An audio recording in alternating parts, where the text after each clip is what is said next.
A clear majority of Australians agree racism is widespread across the country. That's one of the findings from the Australia Talks National Survey. Here's Casey Briggs.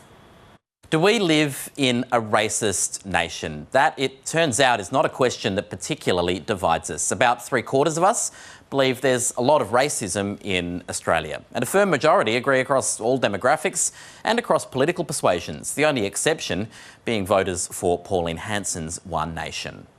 The Australia Talks National Survey also delved into how that racism is experienced. First, we see more casual racism like jokes. 61% of us say they have relatives, friends or colleagues who make racist jokes, and that's much higher for younger people than it is for older Australians. Perhaps that reflects the ways different generations recognise racism. More than half of Australians with non-European ancestry say they've been subjected to racial slurs. Around half of Australians with non-European ancestry say they've experienced racial profiling. And 76% of Australians with non-European ancestry say they've been subjected to discrimination on the basis of their ethnicity. Well, to discuss this further, I'm joined in the studio by Bundjalung woman Karen Mundine, the Chief Executive of Reconciliation Australia, and Chinese-Australian journalist Kai Chow. Thank you to both of you for being here. Karen Mundine, I'll start with you. So we saw there in that piece from Casey that 76% of those people surveyed in Australia Talks say there's a lot of racism in Australia. Let's drill into those figures. Are you shocked by that number being so high? No, not really. Certainly those figures are very similar to what we find in our Australian Reconciliation Barometer. So we run a survey every 2 years looking at the attitudes and perceptions when it comes to reconciliation issues. So we find the experience of racism, particularly for Aboriginal and Torres Strait Islander people, is more than half Aboriginal and Torres Strait Islander people have that experience. But we also know that more and more people are seeing and understanding what racism is. And so we're actually seeing an increase over the last couple of years of people believing that we are a racist country. And Kai, what's your view? Well, look, I mean, from a Chinese-Australian point of view, I've seen the stats from the Australia Talks survey, and I've seen a lot of other stats that show that there are an increased number of Chinese-Australians that have suffered abuse over the last 12 months, especially during COVID-19, where a lot of people decided to blame China or the Chinese government, and perhaps conflating the two. But look, you know, that said, I am surprised by the numbers that I've seen when it comes to how many Chinese Australians, for example, have experienced racism, because it actually hasn't been my personal experience. Now, I'm not discounting those people that have endured that, but by and large, most of the Chinese Australians that I've spoken to, it's just not something that we experience very often at all, and certainly in my case, not for some years. Do you think that these figures in a way could be a perception issue rather than something that people are experiencing, given that the figures show that only 20% had personally experienced discrimination on the grounds of ethnicity? Oh, well, I mean, I think that stat is quite telling, because I think that many people's impression of how racist this country is comes from media. If they don't know people of a particular cultural background, like, so for example, if you don't have any Chinese Australian friends and you turn to the media, the main depiction of us seems to be, well, either MasterChef contestants, people trying to smuggle stuff in through the border, people buying up, buying up real estate, or as helpless victims of racism. Now, a lot of those cases must be brought to light. I think it's really important to talk about the cases of racism that do exist, but it seems to be the only stories we're seeing lately in some media outlets, and I think that can potentially be quite damaging for a lot of Chinese Australians. It'll make them very fearful, and also it's just giving, I think, many Australians the wrong impression. Karen, how does this experience differ for First Nations people? Because there is a distinction, isn't there? There certainly is. And I guess it's a combination of talking about interpersonal experiences of racism and then structural or institutional racism. And I think often they get conflated. And I think there's something particular you were saying before around sort of particularly around COVID and the experience of Asian and particularly Chinese Australians. I think we see these spikes. So any survey, and certainly we know with our own barometer, we saw a spike largely, I think, driven by what was happening with the Black Lives Matters movement, both here and overseas, particular incidents of continuing deaths in custody. So again, for Aboriginal and Torres Strait Islander people, this is what's sort of driving both the perception but also the experience of racism. So again, interpersonal versus structural. I think that's a really interesting distinction between interpersonal and what someone might experience, say, walking down the street and having someone say something to them, and then the structures that are in place that make it harder for people of a particular background to get ahead. Have you any personal experiences that have stayed with you? Certainly in the past, I've had experiences, and not some great experiences, with particularly the police. I've certainly been in restaurants and bars when I've been with other Aboriginal and Torres Strait Islander people, and in fact it's almost the reverse, where I've been considered not Aboriginal looking enough in some cases. But then when I've been with other people who are more obviously Aboriginal looking, the treatment that they get compared to the treatment I've received is the same.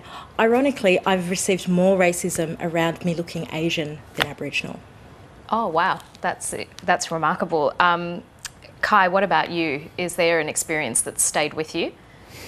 Look, in the 80s, I do think it was a different time. I think things have improved a lot since then, based on my own personal experience. But in the 80s, when I was a kid growing up, I was the only Asian kid in my primary school out in Campbelltown, and I experienced racism almost every single day. And we're talking about the name calling, the gestures, people pulling up their eyes. I got a little bit of it in high school, but then by the time I got to university, and certainly by the time I entered the workforce, I've seen very, very little at all. I get the occasional Twitter trolling that will pass off some kind of remark like that, but it is very rare. Now, I know that may not be the case for some Chinese Australians, but again, like, whenever I talk, and I know a lot of Chinese Australians from a lot of different aspects, Malaysian Chinese Australians, Indonesian Chinese, like my wife is one, and generally speaking, we tend not to face that much racial abuse. Now, in terms of structural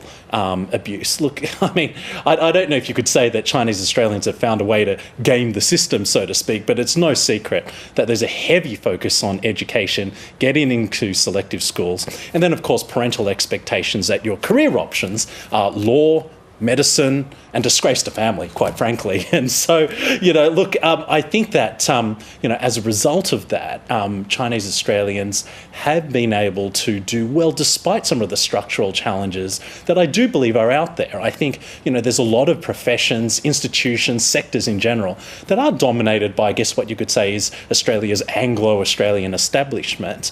And those are harder to crack, but nevertheless, I think that Chinese Australians have always been focused on, you just find a way. That was something my mother always impressed on me. Don't make excuses, you just find a way. Yeah, and I guess probably what you're saying is that these incidents exist, they happen, but it's not something that you think about on a daily basis. Is that fair? Is that accurate? It's very fair, but I can't help but read all of the many articles that I see that profile people that have suffered that kind of abuse. Now, when I look at the actual data on it, look, I mean, some of it might, I'm a little bit sceptical about, but it is clear to me that just because I'm not experiencing it myself doesn't mean that other Chinese Australians aren't.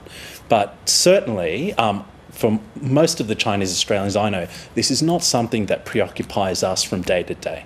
And we're very fortunate in that respect. Because Karen Mundine, you mentioned something earlier about being fearful of police. That is something that Indigenous people are fearful of on a daily basis. It certainly is, and it's certainly something that you're very conscious of whenever you're in a public space, whenever, particularly in a group. And certainly, it's not just police. I think it's a number of places where you just don't feel comfortable. And as the First Peoples of this country, I think that's both something that is sad and a sad indictment of who we are as Australians. We saw this conversation come to the fore last year with the Black Lives Matter movement in the United States. In Australia, should we look at that as being indicative of what's happening here? I think we have to be really careful that we don't just sort of take something that's happening overseas and bring it here. But that being said, I think we do have structural issues, particularly when it comes to law and justice issues in this country, and how they disproportionately impact Aboriginal and Torres Strait Islander peoples. So again, let's not conflate things, but also let's not pretend that there are not issues there. And I saw you nodding your head there, Kai. Look, it's so interesting. Obviously, the experiences of our two different cultural groups are so different in many ways, but I also agree with that sentiment. We can't conflate the issues. I think it's well known that there's been a spike in violence against Asian Americans in the US, where I think they've had a lot more COVID-based racism. And I think sometimes Chinese Australians here would look at that and think, oh, well, surely that's got to be coming here. And sometimes they may see media outlets trying to desperately draw that connection. But I think then we're losing a lot of the nuance here. And nuance, which quite frankly can be quite damaging for Chinese Australians here, who could end up becoming quite paranoid and fearful when they don't need to be. Yeah, and that's why I think it's important to have conversations like this. So, Karen, what needs to change in Australia for First Nations people? Look, I think we actually are already on that path. We're seeing more than ever Australians understand the issues when it comes to racism, and I think even having conversations about what is racism, the difference between interpersonal and those structural issues, seeing and hearing those voices of Aboriginal and Torres Strait people when we're talking about deaths in custody, when we're talking about incarceration rates. This is important conversations that need to lead to action, and we are starting to see that. But I guess what we're reminded of is that we need to move forward a lot faster with those actions. Kai, Tim Soutphommasane, the former Race Discrimination Commissioner, wants the federal government to do more to combat racism. In particular, he's calling for a new anti-racism strategy. What difference do you think that would make, or do you think the premise itself is flawed, that Australia's not an inherently racist country and therefore doesn't need a framework around it? Look, there's a few things there. Look, I mean, I respect Tim's passion. I know Tim, and look, my personal view is that I think most of the challenges that Chinese Australians face are often ones of misunderstandings between two different groups, and even some of the racist incidents that come off that. I think that perhaps a better approach, and I do know that his successor Chin Tan as the Race Discrimination Commissioner has, I've noticed, been a little bit less confrontational in his approach, and I'm not saying that we should never be confrontational, but I do think that one of the best ways of reaching a cultural understanding between two different groups is not by taking a more adversarial approach. And I think that, for example, trying to get heads on sticks, so to speak, like making laws tougher, hate laws stricter, and so forth, I'm not sure how much they change hearts and minds myself. In fact, there are certain policies, for example, targets and quotas,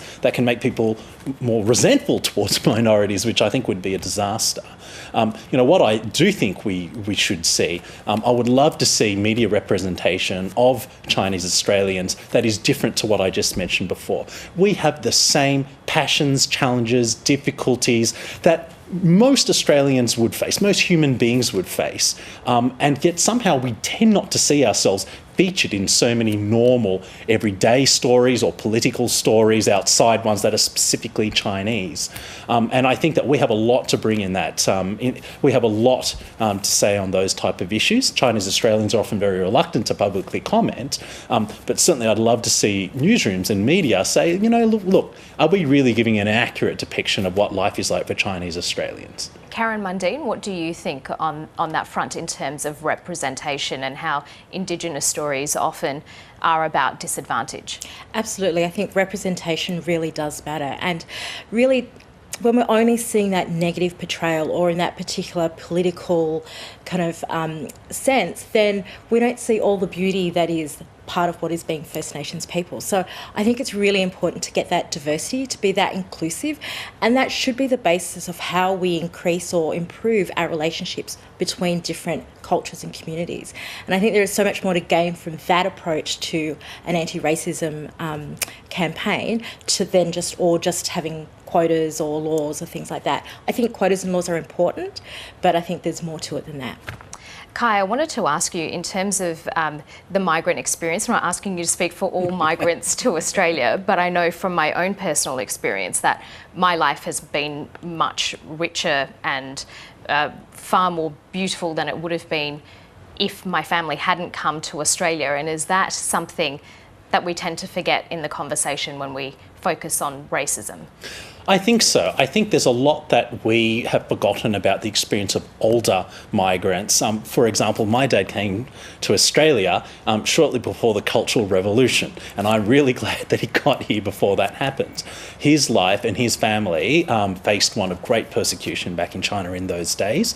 He came here with absolutely nothing. Like, he was pressing together leftover soap at the boarding school where he had a scholarship to be able to have enough soap to clean himself. And now he's a doctor with a family and a successful life with friends and family of every race. Now, I don't want to be Pollyanna-ish about this. I know that's not the experience of every Asian Australian. But I do know this, even those that aren't the stereotypical doctors and lawyers, you know, they are working hard, whether it's in taxis, convenience stores. You know, there's a lot of those poorer Chinese Australians, but they are working hard for a future for their families. And I think they're happy to do it. I know my dad's certainly happy to be here. And I think it's really important for all Chinese Australians to remember that there is far more to our lives, our own lived experiences, than what we might be seeing in media. Yeah, Karen Mundine, you're nodding there. Oh, look, I think all those experiences add to the tapestry and the beauty that is Australia and our multicultural Australia. And as a First Nations person, and again, I'm not speaking on behalf of all, but I think it's when we build each other and build those relationships and we get to understand each other a bit more. I think that's the foundation we want to move forward from, to learn from each other and to create better outcomes.